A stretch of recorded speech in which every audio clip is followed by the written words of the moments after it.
Good evening, fellow patrons. Project RADS is the Fallout-themed LTM live right now on Ashes the Damned and Astra Malorum.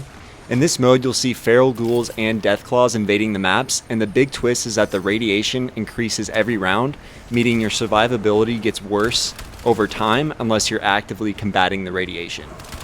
Here are the most important changes you need to understand before you get into this mode. So, Essence isn't earned normally. Instead, enemies will drop bottle caps on the ground, and that is your essence. So if you're not actually picking up the bottle caps, you're basically playing broke. There's no passive health regeneration. If you take damage, you don't heal back up over time. Your healing just comes from drops like food and equipment.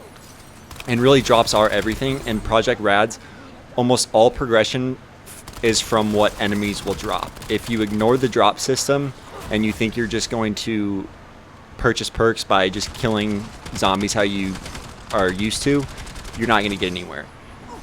And then so there's four main important drops. The food items, these restore your health, but it's irradiated, so yes, it can save you, but it also raises your radiation level when you eat it.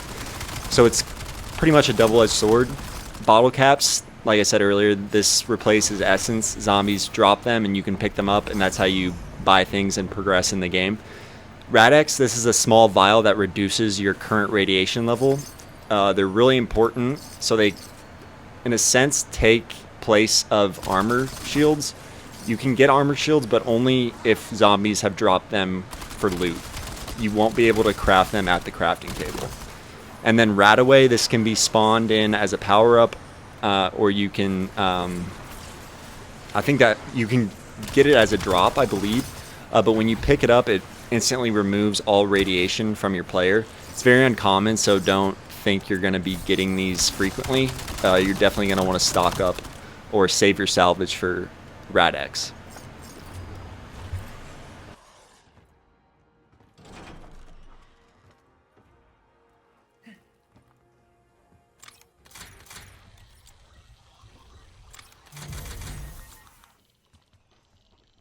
Once you hit a radiation level of 300, this is when you should make your way over to a crafting table to craft Radx.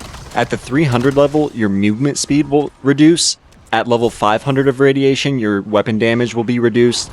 And at 750, your field upgrade will not recharge and your health will constantly be drained from your character. Because of how punishing the radiation is, I think the best way to play this LTM is to be a little bit more defensive than you usually are. I would load in with stim shots and definitely would equip your both weapons with Lightmend. That way you can get an overcharge or pretty much any sort of health boost once you kill a zombie. And then I would recommend a mobile gun like an SMG. The new one that came out is pretty tough. It hits hard. It lacks range, but you don't really need that much range because the Deathclaws will be on your behind.